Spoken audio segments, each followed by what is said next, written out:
लोग ऑनलाइन देख रहे हैं, सुन रहे हैं किसी भी रूप में, मैं आप सबको प्रभु यीशु के नाम में जय मसीह की बोलना चाहता हूँ और ये दुआ करता हूँ कि आज का ये मुकद्दस दिन आपकी जिंदगी के लिए आशीषों को लेकर के आ सके। और मेरा ईमान है, मेरा विश्वास है, जितने लोग प्रभु यीशु मसीह को जानते हैं, जितने लोग प्रभु यीशु मसीह को पहचानते हैं, वे सब प्रभु यीशु के नाम में आशीषों को प्राप्त करने पाए। मेरा विश्वास है प्रभु यीशु मसीह के संग चलते वक्त में हमारी जिंदगियों में आशीषें रहती हैं, क्योंकि यीशु हमारे साथ है और यीशु मसीह का साथ हमारे जीवन को खूबसूरत बनाता है। यीशु मसीह का साथ हमारी जिंदगी को शांतिमय आनंद से। मेरा विश्वास है कि आज हम परमेश्वर की आज्ञा का पालन करेंगे और उसके पीछे चलेंगे। जीवन का आनंद आपको खुद पता चलने पाएगा कि बदल गया है और जीवन के अंदर खुशियां आ चुकी है। इससे पहले कि हम लोग वचन में अपने ध्यानों को और अपने मनों को लगाएं, मैं आपके सामने बाइबल में से एक हिस्सा पढ़ना चाहूंगा। आप जितने लोग अपनी बाइबल को लेकर के बैठे हुए हैं, खोल लीजिए मत्ती रचित सुसमाचार उसका 11वां अध्याय और उसके 25 पद से लेकर के 30 पद। मत्ती रचित सुसमाचार 11वां अध्याय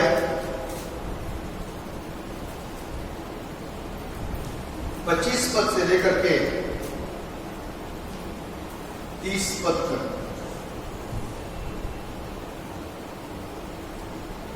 उसी समय यीशु ने कहा, हे पिता,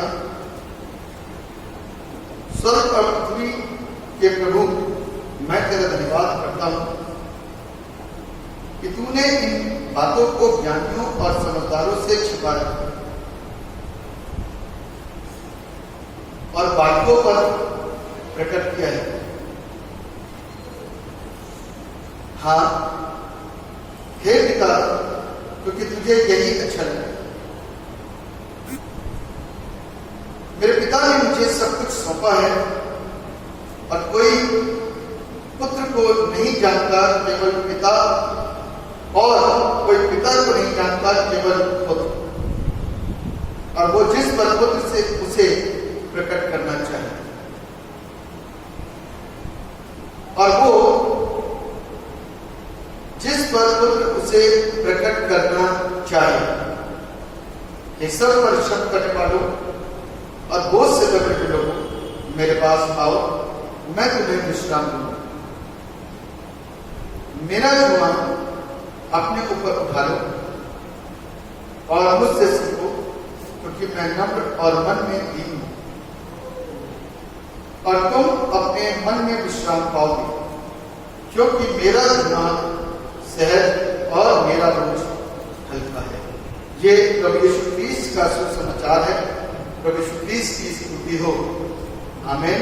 हम सब दुआओं में एक साथ शरीक होंगे और परमेश्वर से इस वचनों को सीखने के लिए ज्ञान और बुद्धि प्राप्त करें।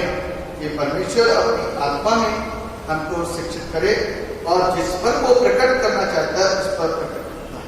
अपनी बातों को हमारे ऊपर नाजिल करे ताकि हम शिक्षित हुआ। जीवित और समर्थित पिता परमेश्वर, राजाओं के राजा, प्रभु के प्रभु, सबसे ऊंचे पर विराजमान मेरे यीशु राजा, आपकी हमद और आपकी सदाइश करते हैं। आपके नाम को और आपके किए गए कामों को सम्मान देते हैं, क्योंकि कलाम हमको सिखाता है, निकाल में बड़ा खूबसूरत लिखा है, जिस नाम में है मुक्ति, जिस नाम में है शक्ति, तो कोई और नाम नहीं, वो एक ही नाम है, वो यीशु नाम है। उसी में छुटकारा, उसी में आजादी, उसी में मुक्ति, उसी में उद्धार, और उसमें हम सब आनंद पाते हैं। प्रभु जी, हम आपसे प्रार्थना करते हैं, हम आपको स्मरण करते हैं अपने मत में प्रभु, आपको आमंत्रित करते हैं, क्योंकि प्रभु इस बात को जानते हैं कि बगैर आपके वचन के सही अनुवाद को देना मेरे लिए नामुमकिन हो सकता है, मुश्किल हो सकता है। और कुछ नए प्रकाशन को मैं अपने पास से नहीं डाल सकता, मेरे द्वारा दिया गया प्रकाशन भी हो सकता है कि वो मेरे अपने दिमाग की अपनी सोच और उपज हो। इसीलिए एक बार के अंदर जो बात भी लोगों के बीच में जाए वो लोगों की जिंदगियों को खूबसूरत बना सके और उन्हें आशीषित कर सके। और हम सब वचन की उन उत्तम बातों से जो हमारी आत्मिक उन्नति के लिए जरूरी है, क्या सिखा रही है, कैसे बता रही है, सही तरीके से सीख सके। आज हमें तरीका बताइए कि हमको करना क्या है। आप दया करेंगे तो प्रभु वचन के इस आईने में और इस शिक्षा के माध्यम से हम अच्छी बातों को सीख पाएंगे, और जो चीज हमारे दिमाग में सेट थी और वो वचन के अनुसार यदि नहीं है तो उसको बाहर निकालने पाएंगे और अच्छी अच्छी बातों को अपने अंदर ले सकते। आप दया करिए, अगुवाई कीजिए और अपने ज्ञान और बुद्धि से परिपूर्ण करिए और अपने पवित्र आत्मा की आशीष हम सबको प्रदान करें, ये दूर समय स्पर्श करे और निरंतर हमारे पास में और हमें होकर के हमको सिखाता रहे, ताकि हम एक मन और एक चित होकर के अपने जहन के अंदर अच्छी अच्छी बातों को ध्यान दें कि हम प्रभु के साथ में किस तरीके से अपने विश्वास को स्थिर बना करके रख सकते हैं। आप दया करेंगे तो हम आशीष पाएंगे। यीशु के नाम से दुआ मांगते हैं, आमीन। प्रभु यीशु के जीवित और समर्थी नाम में आप सब लोगों को जय यीशु मसीह की। जितने लोग और जुड़ चुके हैं, जितने लोग और ऑनलाइन में देख रहे हैं, सुन रहे हैं, प्रभु आप सबको आशीष दे, आपके परिवारों को आशीष दे। लेकिन इस वक्त में हम लोग खुदा के कलाम को सुनने के लिए यहाँ पर मौजूद हुए हैं, तो अपने आप को तैयार करें, खड़े हैं तो बैठ जाएं और सिर्फ इस उद्देश्य से नहीं कि हमको एक बार देखना है, इस उद्देश्य से बैठिए कि हमको वचन की उत्तम शिक्षा को सीखना है, सही शिक्षा को सीखना है, करेक्ट ठीक को नहीं। क्योंकि बाइबल हमको कुछ सिखा रही है, यदि हम सही मायने में नहीं सीख पाए तो हमारे लिए मुश्किल है और हम जीवन भर अपने साथ ऐसी ऐसी चीजों को लेकर चलेंगे और लेकर के चलने के बावजूद हम समस्या में रहेंगे। इसीलिए जिस थीम को मैं आज आपके साथ में बांटना चाहता हूं, जो टॉपिक आपके साथ में रखना चाहता हूं, वो है the cares for those who are heavily burden. परमेश्वर उन सबकी मदद करता है, उन सबको मदद देता है जो लोग भारी बोझ को लेकर के चल रहे हैं, जो लोग अपने ऊपर एक बड़े बोझ को लेकर के चल रहे हैं। प्रभु उनको संभालना चाहता है, उनके बोझ को हल्का करना चाहता है। इस विषय के ऊपर आज हम सब मनन करने जा रहे हैं कि ऐसा कौन सा बोझ हमने अपने ऊपर लाद लिया है कि जिससे अभी तक हम हल्के नहीं हो पाए, फ्री नहीं हो पाए, और आज हमको उन सारे बोझों से फ्री होना है। बाइबल हमको बताती है,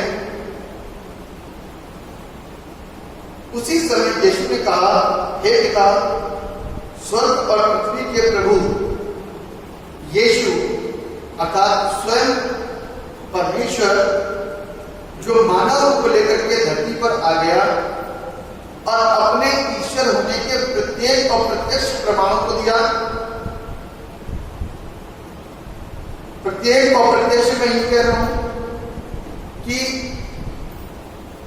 आपका और मेरा ईश्वर से, प्रभु से जो एक्सपेक्टेशंस होते हैं, जो अपेक्षाएं होती हैं, उसमें वो पूरी तरीके से ऊंट उतरा। पूरी रीति से जैसा हमारा एक्सपेक्टेशन एक ईश्वर से होता है, उसमें वो खरा उतरा। और खरा उतरने के प्रत्यक्ष प्रमाण उसने धरती पर रह करके दिए और किए। इसीलिए बोझ देने वाले लोग उसके विरोध में और बोझ से आजाद होने वाले लोग उसके पक्ष में हो गए। मैं फिर से इस सेंटेंस को रिपीट कर रहा हूं कि बोझ देने वाले लोग उसके विरोध में आ गए, इसके उस परमेश्वर के जो प्रत्यक्ष रूप में धरती पर आया और अपने ईश्वर होने के प्रमाणों को उसने प्रत्यक्ष रूप में दिया। और मनुष्य की जो अपेक्षाएं एक ईश्वर से होती हैं, उसके सीधे सबूत उसने दिए और प्रमाणों को दिया और अपनी खराई को प्रस्तुत किया। इसी वजह से जो लोग मनुष्यों को बोझ डालते थे, भारी बोझ से लाद देते थे, उन सारे बोझों से उसने उन लोगों को स्वतंत्र करा जिन लोगों के ऊपर बोझ पड़ा हुआ था।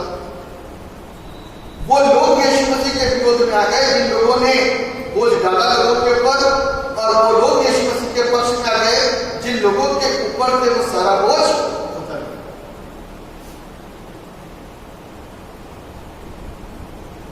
बोझ की बात इसलिए कर रहा हूं, यदि आप अभी जुड़े हैं तो मैं उस बाइबल रेफरेंस को आपके एक फिर से कोट कर सकता हूं।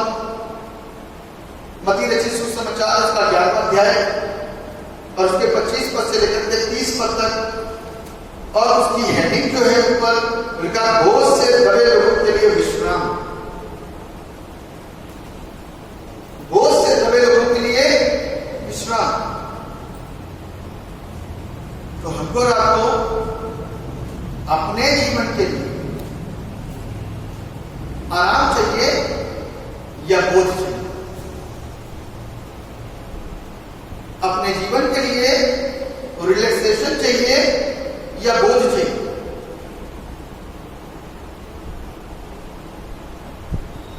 यदि बोझ चाहिए होगा आज,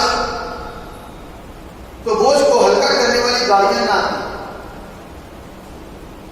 आपने देखा होगा जहां पर दिल्ली में ऐसी बहुत सारी मार्केट हैं, मैं गया हूं और देखा है लोग अपने कंधों पर बोरे डाल करके दौड़े चले जा रहे, और जहां हमको उतारना वहां जाकर उतार के आ जाते। पहले लोग पैदल चला करते थे, पैरों पर बोझ पड़ता था, टांगे आए, जानवरों के ऊपर बैठ करके सवारियां हुई, साइकिलें आ गई, रिक्शा आ गए, स्कूटर आ गया, बाइक आ गई, स्कूटी आ गई, कारें आ गई। ये सारी चीजें आपको और हमको फ्री कर रही, बहुत सारा कर रही। ये तो संसारिक फ्रीनेस है। लेकिन इस बात को ध्यान रखिए, जिस चीज को मैं बता रहा हूं, संसारिकता की बात को जरा गौर फरमाइए।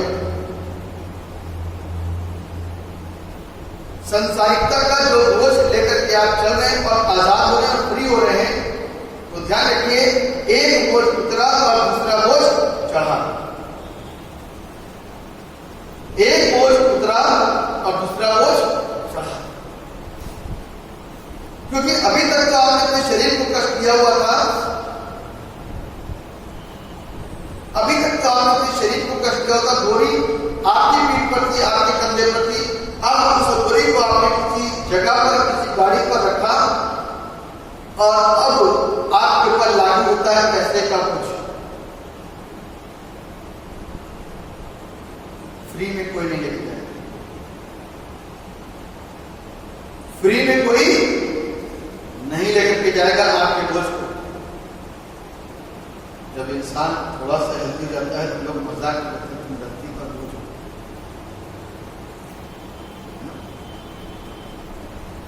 आज जो इंसान प्रभु के साथ में चलता है, प्रभु के नाम का कहलाता है, प्रभु के घर में आता है, लेकिन एक शब्द की भी दुआ नहीं कर पाता तो वो बोझ नहीं हुआ तो क्या? जहां पर बात करने और बोलने की बात आती है और वो यदि बोल न सके तो वो बोझ नहीं हुआ तो क्या? लेकिन जिस बोझ के विषय में मैं आपको बताने जा रहा हूं, ध्यान से सुनिएगा कि प्रभु का कलाम हमको बताता है कि शास्त्रियों और फरीसियों ने लोगों के ऊपर, मनुष्यों के ऊपर, आपके और मेरे ऊपर, मेरे और आपके पूर्वजों के ऊपर, के पूर्वजों के ऊपर उन लोगों ने ऐसे बोझ लादे थे शिक्षाओं के, जिसके बोझ को लेकर के आज तक इंसान उभर नहीं पाया। दुनिया इधर से उधर हो रही है, लेकिन इंसान आत्मिकता के क्षेत्र में अभी उन बोझों से बाहर नहीं आ पाया। उन्होंने ऐसे बोझ डाल दिए, ऐसे बोझ डाल दिए, इंसान को सोचने का मौका भी नहीं मिला। आंखें बंद करके उस बोझ को उठा करके आज भी चल रहा है। आंखें बंद करके उस बोझ को उठा करके आज भी चल रहा है। बस चल ही रहा है, सीख कुछ नहीं रहा, समझ कुछ नहीं रहा, जहन में कुछ नहीं उतर रहा उसको। और इस बोझ को बोलते हैं इम्पॉसिबल लोड। एक ऐसा बोझ जो बड़ा असंभव से जान पड़ता है। और प्रभु यीशु मसीह जब इस धरती पर आए तो कहते हैं एक और से दबे हुए लोगों मेरे पास आओ, मैं तुम्हें विश्राम दूंगा। तो प्रभु यीशु मसीह को कौन कौन से बोझों से विश्राम देने के लिए आए? सबसे पहली बात तो ये जाननी है कि प्रभु यीशु कौन है। दूसरी बात ये जाननी है कि उनका क्षेत्र और उनका कार्य किस तरीके का था। और तीसरी बात इस बात को जानना है कि कौन सा बोझ वो हल्का करने के लिए जाना है।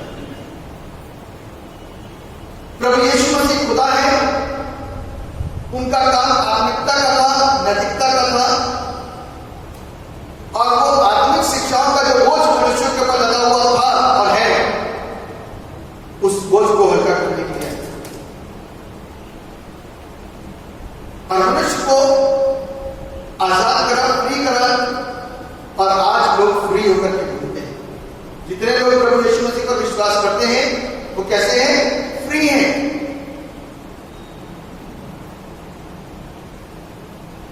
आज की तारीख में और आज से पहले जो मनुष्यों के पास में बोझ थे, वास्तुशास्त्र का बोझ, घर की दिशा, दरवाजा इधर होना चाहिए, खिड़की उधर होनी चाहिए, ये उधर होना चाहिए, वो उधर होना चाहिए, ये बोझ है।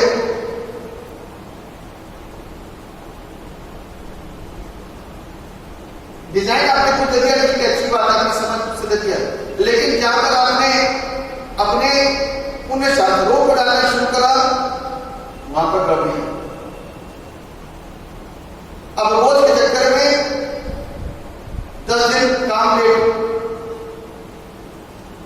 चलो मैंने कहा आपने मान भी लिया, लेकिन फिर भी समस्याओं में गिर गए, फिर भी मकान के अंदर समस्या आई, फिर भी उस घर में अड़चने आई, फिर भी आप कहते हैं इस घर में जब से घुसे तब से समस्या हो रही है। सारे वास्तुशास्त्र आपने ट्राई करके उस तरीके से बनाया, उसके बाद में भी समस्या आई, बोझ में फिर कर गए। और स्वर्ग जाने के जितने भी नियम और कानून आज मेरे आपके पास में पाए जाते हैं, उन सारे नियम और कानून ने हमको बोझ पर डाल दिया।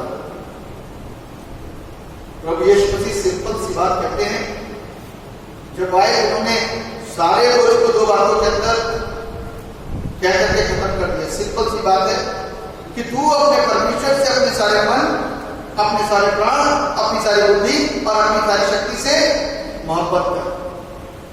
किससे? तू अपने परमेश्वर से अपने सारे मन, अपने सारे प्राण, अपनी सारी बुद्धि और अपनी सारी शक्ति से मोहब्बत कर। अब उसने ये नहीं कहा कि वो सारे बोझ को दूर कर दिया कि जा तू ऐसा कर,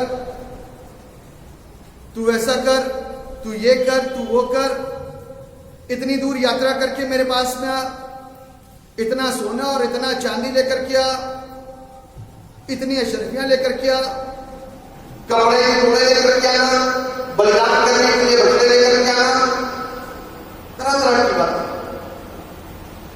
ये सारा बोझ है। आज इंसान से पूछो ना कितने बोझ में दबा हुआ है। जब समस्याओं में गिरता है ना तो कितने बोझ उसके ऊपर आते हैं। शिक्षक उनको एक से एक बात सिखाते हैं कि ऐसा कर लो, वैसा कर लो, ये कर लो, वो कर लो, यहां चले जाओ, वहां चले जाओ, इससे मिल लो, उससे मिल लो। प्रभु यीशु कहता अपने घर में बैठ, कोठरी में जा, मुझसे मांग, जो कुछ तू चाहेगा तुझे मिल जाएगा। बोझ हल्का हो गया। बोझ क्या हो गया? हल्का हो गया, बोझ उतर गया। क्योंकि प्रभु यीशु मसीह ने कहा कि मेरा जुबान सहज है, मतलब मेरा जुबान सहज और मेरा बोझ हल्का है। बोझ तो मेरे पास है, बहुत लाइट सा है, आप उठा सकते हो, ठीक है, आप उठा सकते हो। सरकार ने देखो बोझ कम करा। जब 50 लाख रुपए लेकर के जा रहे होते थे, गड्डी एक इधर छिपाई, एक उधर छिपाई, एक इधर छिपाई, दो जूतों में छिपाई और लेकर के चले जा रहे, पता लगा रास्ते में किसी ने देख लिया, चेक कर लिया, अब क्या जाता है एटीएम, और वो भी जरूरत नहीं पड़ी तो मोबाइल को ही यहीं से एक ट्रांसफर करा, काम खत्म। बोझ है। प्रभु यीशु मसीह ने इसी तरीके से मेरे और आपके बोझ को क्या कर दिया? खत्म। क्या कर दिया? इतनी बड़ी पोथी और पत्थर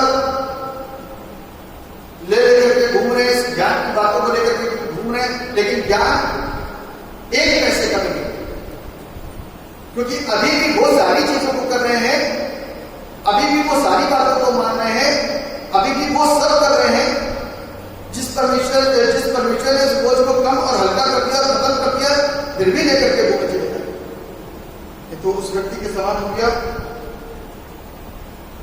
जो अपने सर पर बोझ डाल करके जा रहा था। रास्ते में किसी व्यक्ति ने देखा कि इसकी मदद कर दूं, इतना हैवी बोझ लेकर के जा रहा है, इसकी मदद हो जाएगी, गाड़ी में बैठा दो। वो बंदा गाड़ी में बैठ गया। गाड़ी में बैठने के बावजूद भी उसने अपने बोझ को अपने सर पर से नहीं था। गाड़ी क्या की आएगी? उसके बोझ को हल्का करने की, और रोकी क्या गाड़ी इसलिए कि उसकी सहायता उसकी, लेकिन फिर भी बोझ सर पर। आप कैसे रहे? ज्यों के त्यों।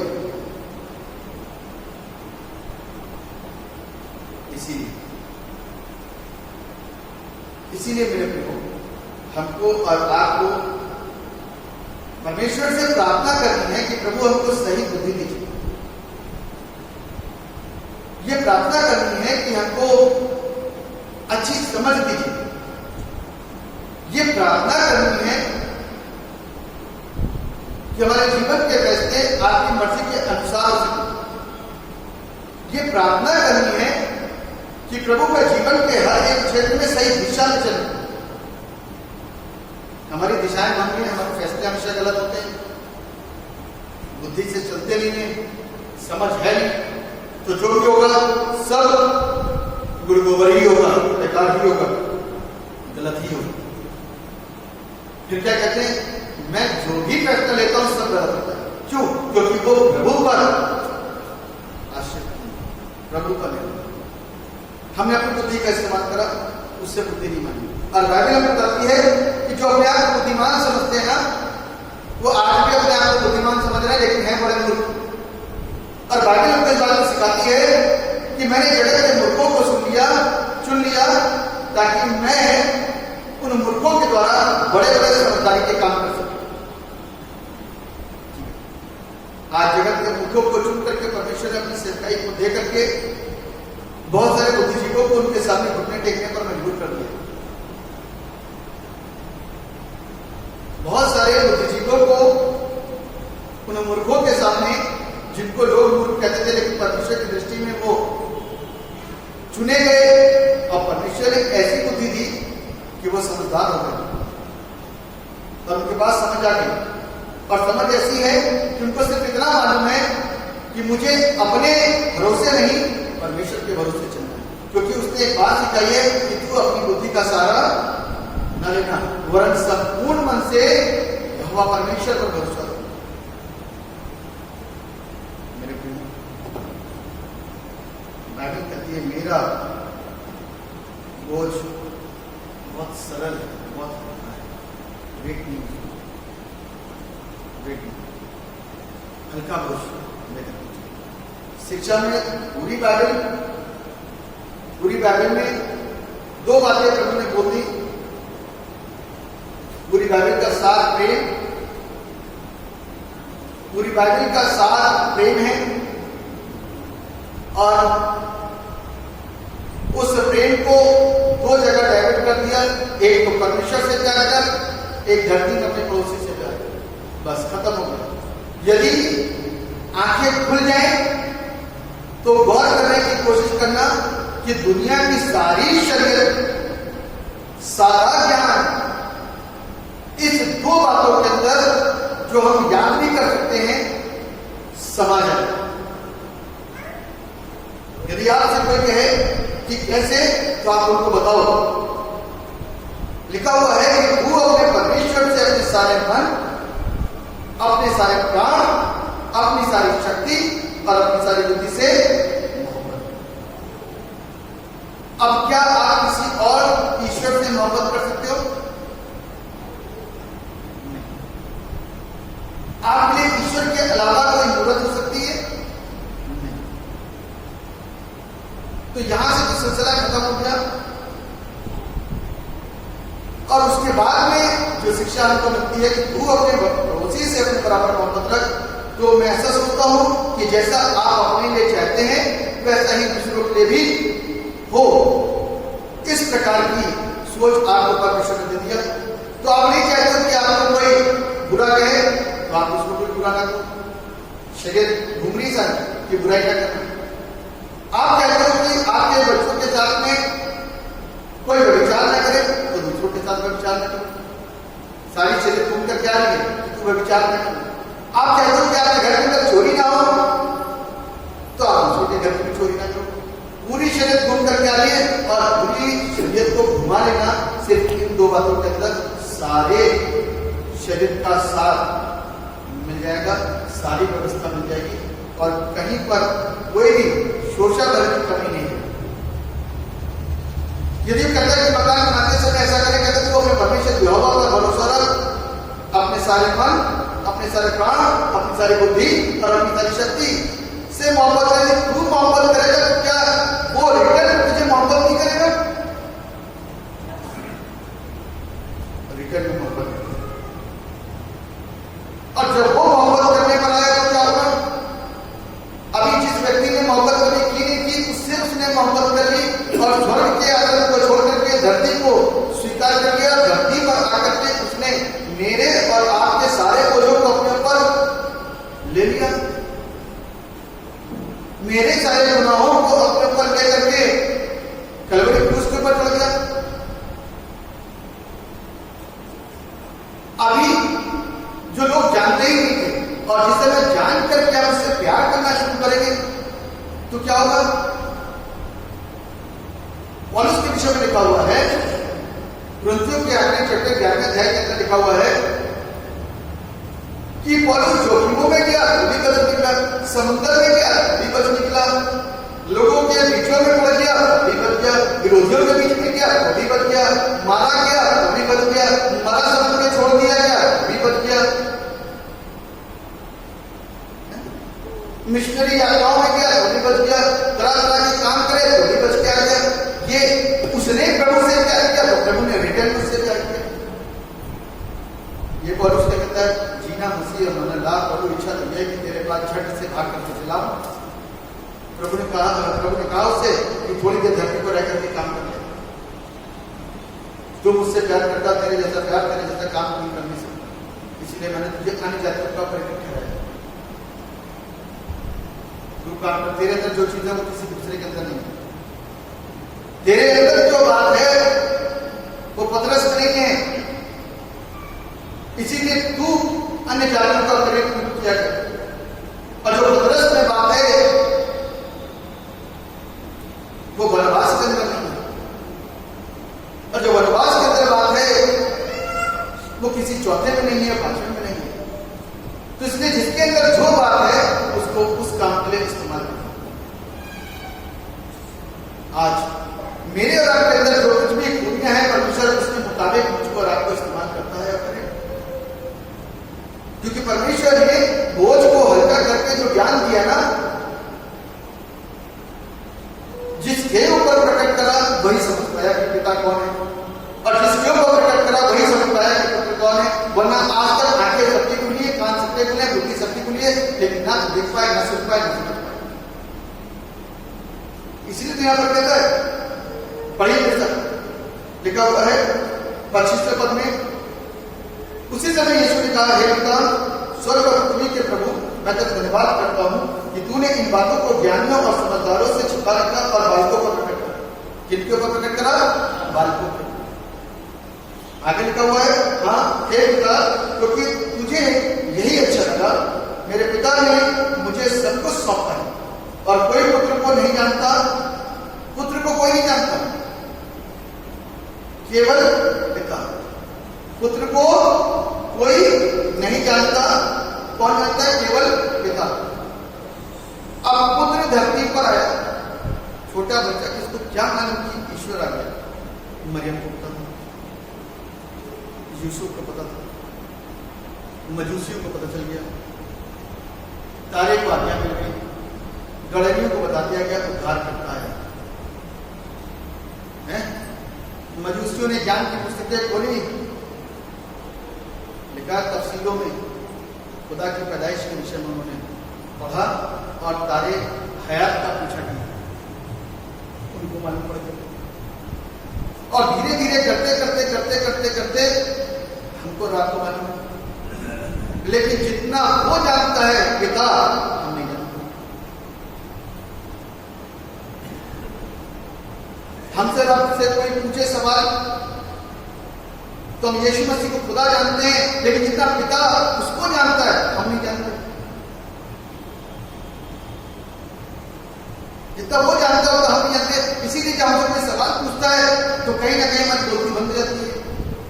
क्या कोई बीमारी से पैदा हो सकता है? क्या ईश्वर ऐसे आ सकता है?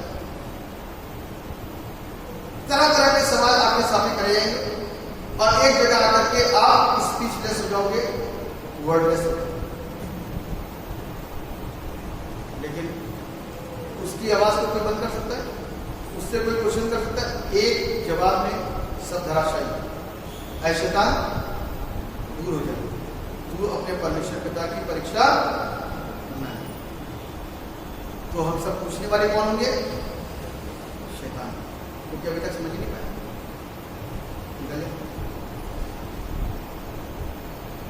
हम स्पीचलेस हो जाएंगे। हम जानते हैं, लेकिन हमें प्रभु को प्रूव करना है। वही प्रभु जब धरती पर आया तो आत्मिक बातों को सिखा रहा है, वो नैतिक जीवन को सिखा रहा है। वो ये नहीं सिखा रहा कि साइकिल कैसे बनाई जाए। उसने साइकिल बनाना नहीं सिखाया, उसने चेला बनाना सिखाया। आओ मैं तुमको मनुष्यों का पकड़ने वाला बना। मछुआरे ने नहीं कहा यार तुम्हें ढंग से और शिकार सकूं, बता दिया हो कि मैं तुम जितना शिकार करते हो उससे ज्यादा मेरा ज्ञान है। यहाँ पर पानी के बीच में अपना जाल डालो और पाओ, और पाया उनकी बुद्धि घूम गई। क्या लगे इतने बड़े एक्सपर्ट होने के बावजूद भी हम विफल हैं। तो परमेश्वर मुझको और आपको कुछ और बनाने के लिए है, कुछ और सिखाने के लिए है, कुछ और बताने के लिए है। वो सारी बातें आत्मिकता है, और उसके बाद में एक नैतिक जीवन सिखाने के लिए वो मुझको रखता है। नैतिक जीवन, और मैंने और आपने उसको सीखा। तो केवल पिता ही जानता है पुत्र कौन है, और जिसके ऊपर उसने प्रकट कर दिया, ऐसा लिखा हुआ पढ़ेगा, मेरे पिता ने मुझे सब कुछ सौंपा है, और कोई पुत्र को नहीं जानता केवल पिता, और कोई पिता को नहीं जानता केवल पुत्र, और वो जिस पर पुत्र और वो जिस पर पुत्र उसे प्रकट करना चाहे। आज जितने लोगों के ऊपर पुत्र ने प्रकट कर दिया है, जाहिर हो गया। पतरस से पूछा, लोग मुझे क्या कहते हैं? कहता कोई तो तुझे नबी कहता है, कोई तुझे एलिया कहता है, कोई तुझे कुछ कहता है। तो प्रभु ने कहा, तू मुझे क्या कहता है? कहता तू तो परमेश्वर का बेटा है, मसीह, खुदा। कहता है चुप रह, तेरे ऊपर सारी चीजें प्रकट कर। आज हम लोग में से बहुतों के ऊपर प्रकट किया है। जिसके ऊपर प्रकट है, क्या वो चुप रह सकता है? पतरस चुप रहा, अंतिम समय तक चुप रहा? चुप नहीं, चुप रह नहीं सकता। और आखिर लम्हे पर भी जब उसको क्रूस की मौत दी गई, उसने कहा नहीं, मैं अपने प्रभु के योग्य नहीं हूं। उल्टी क्रॉस पर उल्टा लटकाया गया और तब चुप नहीं रहा, लेकिन आखिर दम तक बोलता ही रहा कि यीशु ही खुदा है, पिता ही सृष्टिकर्ता, पुत्र मुक्तिदाता और पवित्र आत्मा जो अब सहायक के रूप में मुझको दिया गया, वो सब एक है। उसको हल्का कर, हम प्रार्थना नहीं करते इसलिए हल्के नहीं हो पाते, बोझ को लेकर के घूमते। बड़ा सिंपल सा 1 + 1 + 1 + 1 + 1 + 1 + 1 + equal to 10, 1 multiplied by 10 equal to 10। बोझ हल्का हो गया। क्या हो गया? बोझ हल्का हो।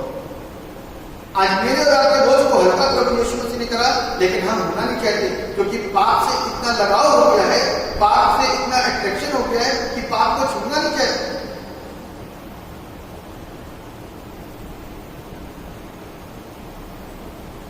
हमको और आपको अपने उस बोझ को प्रभु के पास में आकर के मान करके इस प्रेशर को कहना, प्रभु खत्म करो, मैं आपके साथ चलना चाहता हूं। चलाएगा बाप, दौड़ाएगा बाप, भगाएगा बाप, रफ्तार के साथ में, तेजी के साथ में काम करोगे, प्रभु आपकी अगुवाई करता है। पौलुस भागता था, 3 मिशनरी यात्रा करी पौलुस ने, इधर से उधर, उधर से उधर, इधर से उधर, बुला के हो गया, भाग रहा, डर नहीं रहने। क्यों? क्योंकि उसको मालूम है कि मेरा रखवाला कोई और नहीं, वो है। मेरी बुद्धि कहां से आती है? वहां से। मेरा भोजन कहां से आता है? वहां से। मेरी समझ कहां से आती है? वहां से। मेरे लिए सारा सामान कहां से? वहां से। यहां का तो कुछ है ही नहीं, क्योंकि हम यहां वाले को मानेंगे, हम वहां वाले को मानेंगे, तो वहां वाले सारे चलेंगे। हालेलुया। सारी चीजें वहां से। तो इसलिए बाइबल में बताती है कि जितने शिक्षक हैं उन्होंने बोझ मिला दिया। आज की तारीख में जितने लोग बोझ मिला देंगे, बोझ मिला देंगे। जो प्रभु यीशु मसीह को नहीं जानते वो बोझ से दबे हुए।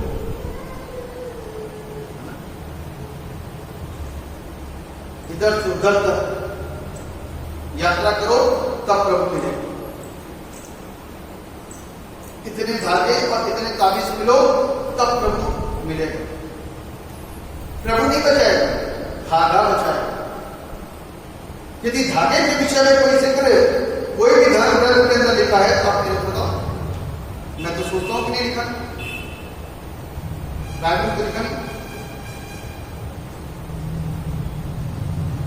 कहता मैं तो बंधनों को तोड़ने के लिए आया हूं, आप बंधनों को बांध लो, आजाद। डर का सबसे बड़ा प्रेशर। अभी परसों कोई दुआ कराने के आया, इतना डर गया, इतना डर गया, इतना डर गया कि दूसरे दिन सुबह अपने बच्चों को भी लेकर के आ गया, 4 बच्चे। साहब कुछ होना है, डर लग रहा, पूरी रात नींद नहीं आई, इतने दिन से सोई नहीं रहा हूं। जो कमा रहा हूं वो जा रहा है, प्रेशर, बोझ, और कोई हिलना नहीं कर पा रहा। बच्चों का डर खा रहा है, पत्नी का डर खा रहा है, अपना डर खा रहा है, काम का डर खा रहा है, कुछ हो ना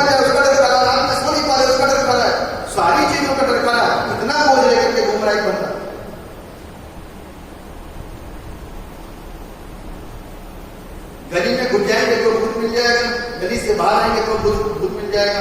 ये भी कृष्ण में प्रस्तुत हुआ था। ऐसा लगा पूरा मोहल्ला को करके आ गया, इतनी भीड़। लेकिन प्रभु यीशु मसीह के नाम में बोझ हल्का हो। अब विश्वास करते हो तो ठीक है, नहीं करते हो तो तुम्हारे प्रभु यीशु मसीह के नाम में ही इतनी सहमत है कि बोझ हल्का हो जाएगा। मैं आपको एक उदाहरण दे रहा हूं। आज से 5-6 साल पहले यहां पर कोई आया, 5-6 साल पहले, तो टेम्पो वाला जो डीसी वाला लेकर के आया तो बड़ा दुखी हो रहा था। क्या फादर जी गाड़ी इतनी भारी हो गई, इतनी भारी कि ऐसा लगे कि कुंडलों लेकर के चले हो, इतना बोझ, इतना भारी क्यों, क्या होगा भाई? तो पता चला जब यहां पर दुआ करी तो 31 जिन थे उसके लिए, 31। बताया कि 22 बुरे थे तो 11 अच्छे थे, 20 बुरे थे और 11 अच्छे थे। जब सारे भूत निकल गए तो गाड़ी बिल्कुल हवा की तरह चल रही थी, बोझ खत्म हो गया। यीशु मसीह के नाम से बोझ खत्म, वो बोझ को लेकर बाइबल बताती है कि उसके नाम में जीवन है, उसके नाम में मुक्ति है, उसके नाम में छुटकारा, उसके नाम में आसानी है, और कहीं नहीं। लोग सत्य को जानने की पसंद करते हैं, बोझ को लेकर के घूमते हैं। ऐसा नहीं करा तो वैसा हो जाएगा, ऐसा नहीं करा तो वैसा हो जाएगा, वैसा नहीं करा तो वैसा हो जाएगा, ऐसा नहीं करा तो वैसा हो जाएगा। इस दिन को नहीं माना तो ऐसा हो जाएगा, उस दिन को नहीं माना तो ऐसा हो जाएगा, सूर्य को नहीं माना तो ऐसा हो जाएगा, चांद को नहीं माना तो ऐसा हो जाएगा, तारों को नहीं पूजा तो ऐसा हो जाएगा, धागों को नहीं लगाया तो ऐसा हो जाएगा। तरह की सोच, वो जितना बोझ लेकर के चल रहे सर, तो भैया कोई दूसरे प्लेनेट से बन आएंगे। हम भी इसी धरती से यही पैदा होते हैं, यही बन जाते हैं, लेकिन ये बोझ लेकर के नहीं चलते अपने ऊपर, क्योंकि हमारे पास जो है, हमारी ओर जो है, उसका नाम यीशु मसीह है, उसका नाम यीशु मसीह है। और उस प्रभु यीशु मसीह हम पर आपको क्रिश्चियंस को देखा है, नजरिए बांधते हुए अपने छोटे छोटे बच्चों को काले धागे नजरिए बांध करके रखे। आपने उसको, अपने बच्चों को परमेश्वर की नजर से तो अलग कर दिया, क्योंकि आपको डर है कि किसी दूसरे की नजर न लगे, इसलिए आपने उसके हाथों पर और उसके पैरों पर नजर बांध दी। एक क्रिश्चियन व्यक्ति का विश्वास खुदा के ऊपर से उठ चुका है।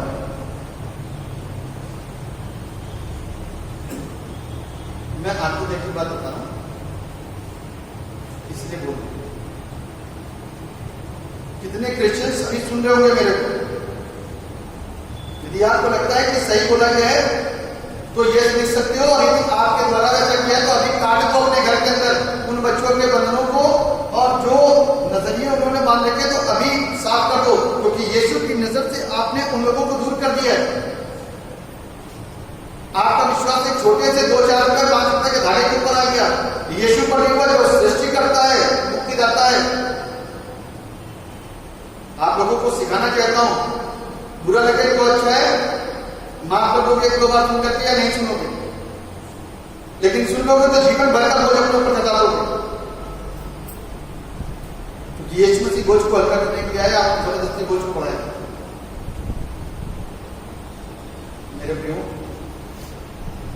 किसी के पास में शिक्षा का बोझ है, किसी के पास में तरह तरह से बचने के लिए अपने जो उनके पास में जो उपाय हैं उसका बोझ है, किसी के पास में अज्ञानता का बोझ है, किसी के पास सत्ता नहीं है उसका बोझ है, तरह तरह के बोझ है। प्रभु के पास में आओ, यीशु उसका नाम, बाइबल कहती है उसका नाम यीशु रखना, जिसके नाम का अर्थ है कि प्रभु हमारे साथ, आपके साथ में, सुनने वालों के साथ में, देखने वालों के साथ में, पढ़ने वालों के साथ में, मांगने वालों के साथ में।